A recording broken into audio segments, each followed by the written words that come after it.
Cari telespettatori, rieccoci insieme, sempre come ogni venerdì parliamo di pensionati, parliamo di persone anziane, parliamo di difficoltà, di diritti, di dignità che devono essere garantiti e per ottenerli bisogna agire a vari livelli, in vari modi. A parlare di questo e anche di un momento unitario particolarmente significativo che si è svolto all'inizio settimana abbiamo i nostri ospiti, i nostri esperti e poi affronteremo anche questioni molto interessanti tra l'altro. Allora, Ivana Fogo, segretaria SPI Padova della SPI CGIL, grazie di essere qui con noi. Buongiorno. Ci parlerà di un accordo con i comuni molto interessante, un'alleanza di famiglie, insomma un progetto innovativo che richiede la vostra attenzione. Gino Ferraresso del Dipartimento Contrattazione Sociale dello SPI CGIL Veneto, ben ritornato. Buongiorno. Invece ci aiuterà a rientrare un po' nei temi significativi di questo momento unitario che ha visto i tre sindacati che si sono ritrovati per un percorso molto importante.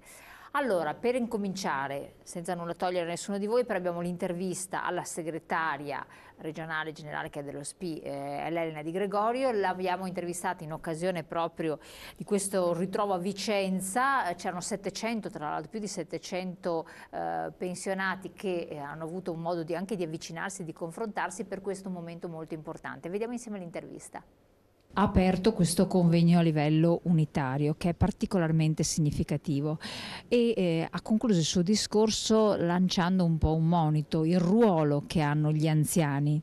Perché è così importante questo ruolo degli anziani e che cosa può scardinare in un sistema dove le cose effettivamente sotto vari profili non funzionano? Allora, io credo che la nostra società debba ancora fare i conti con l'invecchiamento progressivo della popolazione.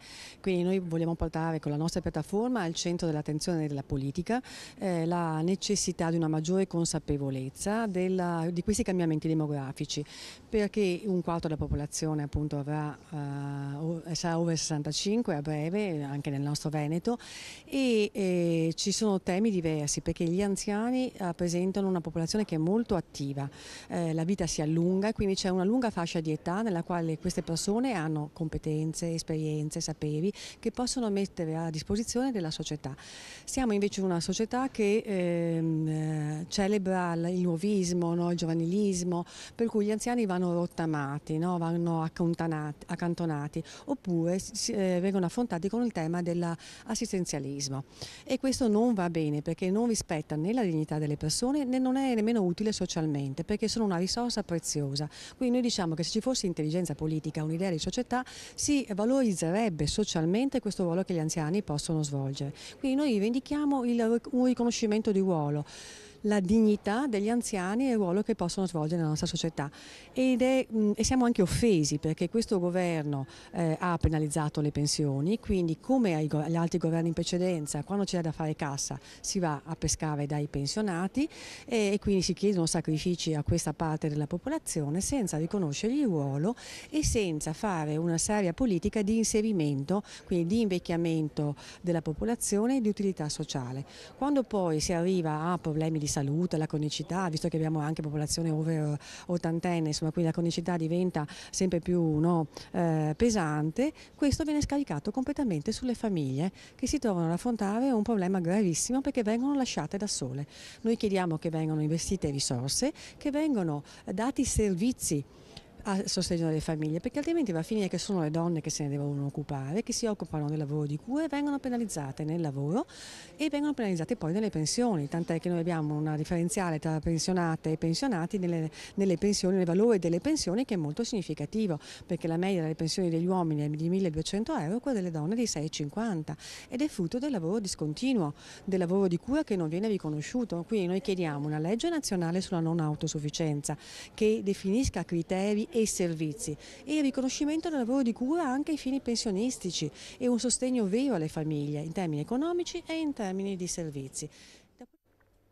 E non solo questo, perché ci sono altre cose importanti su cui si è battuto il chiodo, insomma. Quindi vediamo un po' di parlare di questa piattaforma e spieghiamo che cos'è una piattaforma unitaria.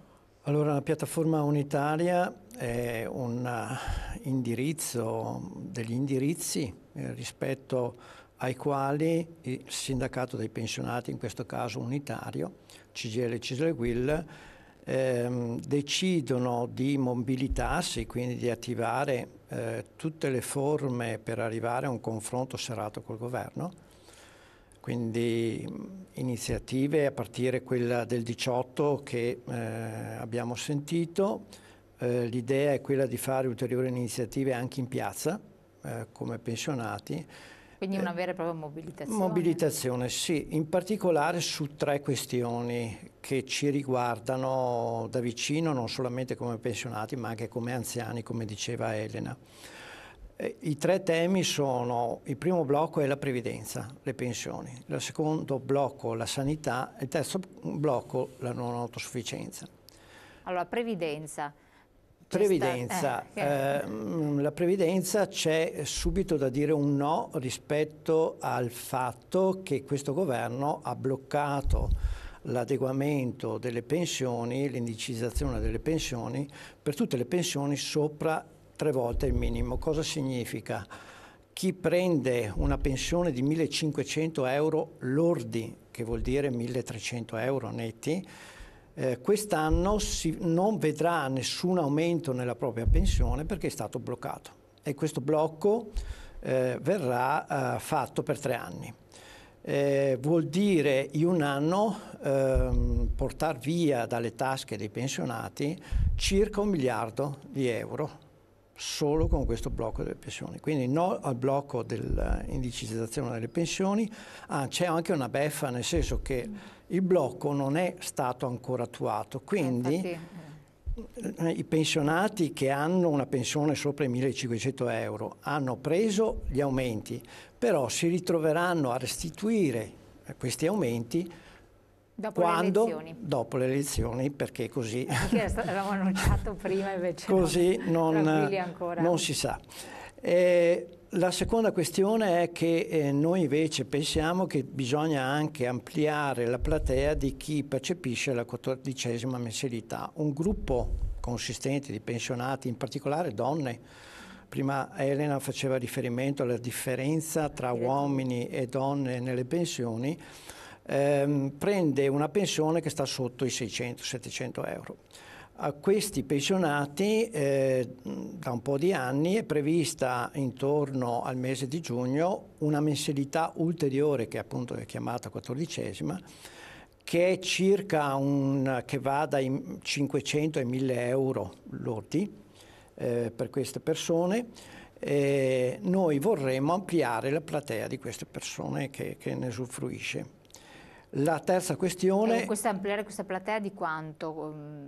Vuol dire ampliare. Noi abbiamo pensionati e pensionate anche con tanti anni di lavoro vero, certo, nel senso dipendente, che però prendono pensioni da 700 euro. Noi pensiamo che si possa ampliare sia innalzando il valore, invece di 700 gli 800 euro magari, ma anche, e in questo modo si amplia la platea, ma anche aumentando il numero di anni, differenziando gli anni che sono previsti, perché c'è un meccanismo di calcolo che insomma sarebbe troppo lungo da spiegare. Certo, però comunque è chiarissimo, questa è una cosa fondamentale. Io volevo anche chiedervi questo, però di fatto, toccando la parte previdenza, capitolo previdenza, poi andiamo anche sugli altri, andiamo a toccare un capitolo molto delicato, perché ogni volta che si mette mano al discorso pensioni non si può fare niente, perché mancano i soldi, mancano i finanziamenti, e sembra che anche dall'Europa ci pongano i paletti tra le ruote in modo non irrilevante. Quindi è uno cioè non è soltanto nel nostro, perché hanno cercato di farlo, sono andati con tutte le migliori intenzioni, però, poi tutto crolla, no? Noi abbiamo una grande questione in questo paese, che era il terzo punto che volevo dire, lei me l'ha anticipato, dopo lo tiriamo fuori, allora, che è questa cosa della previdenza assistenza. Cioè in Italia si fa il calcolo che le pensioni costano di più in percentuale rispetto al PIL, rispetto agli altri paesi, però c'è un problema, perché da noi una parte dei soldi che vengono spesi come pensioni in realtà invece non sono pensioni, è assistenza. Le pensioni sociali sono calcolate come previdenza, ma sarebbero soldi che, anzi sono soldi che si danno per l'assistenza. Quindi noi rivendichiamo da anni, ma da anni non ci danno una risposta, tutti i governi che ci sono stati fino adesso, noi diciamo guardate che prima di parlare che noi spendiamo tanto per la previdenza, facciamo un calcolo vero. Il calcolo che noi abbiamo invece del 15% circa che viene sempre riportato insomma, in tutti i convegni, in tutte le riunioni, se si toglie l'assistenza si diminuisce di 4 punti il rapporto percentuale sul PIL, quindi arriviamo all'11% che è in media con gli altri paesi europei. Quindi basterebbe fare questo calcolo semplice che farebbe però chiarezza. Ripeto, noi non è che spendiamo tanto per la previdenza, spendiamo tanto se sommiamo anche l'assistenza. Che però assistenza c'è. Che l'assistenza c'è, però non può essere allora utilizzata questa cosa della previdenza per dire che costa troppo. Dividiamo i conti, facciamo i conti giusti, diciamo che le pensioni sociali sono assistenza, non sono pensioni. Ecco, mettiamola così. È assistenza. Sì, senza dubbio, sono sempre soldi che purtroppo però... Chiaro. È il problema. E sempre poveri disgraziati che stanno male. Sì, ma o no? Quando appunto, siccome viene utilizzato questo tema in maniera strumentale, no? Per cui sembra che ai pensionati vengano dati migliaia di miliardi perché ai pensionati insomma bisogna darli. Non è così. Certo, Molti pensionati usufruiscono delle pensioni perché hanno versato dei contributi. Ma certo, ma infatti con tutti i contributi che versi ci mancherebbe un'assicurazione privata, avrebbe una signora pensione, perché con quello che si versa di contributi. Vabbè. Questo capitolo è importante, voi l'avete già avanzato, non è la prima volta che lo tirate fuori, l'avete anche ribadito più volte, ci sono delle aperture in questo momento o no? Il governo ci ha convocati, stiamo affrontando in un tavolo anche il tema delle pensioni e vediamo i risultati di questo confronto, nel senso che ci sembra intanto è importante che ci sia l'apertura di un tavolo, questo è una cosa molto importante. Dopo vedremo se questo come dire, tavolo porterà dei frutti, perché il fatto di sedersi a un tavolo è importante, ripeto, dopo bisogna vedere. Quindi c'è stata questa apertura, sì. Questo è già significativo perché insomma almeno un modo di parlare. Allora abbiamo visto previdenza, assistenza e sanità. Sociosanitario possiamo mettere? Sì, possiamo dire sanità e sociosanitario. Sulla sanità noi abbiamo da anni un problema a livello nazionale ma anche a livello regionale che è quello del sottofinanziamento del fondo. Quest'anno a livello nazionale sono stati distribuiti alle regioni circa 115 miliardi di euro sulla sanità.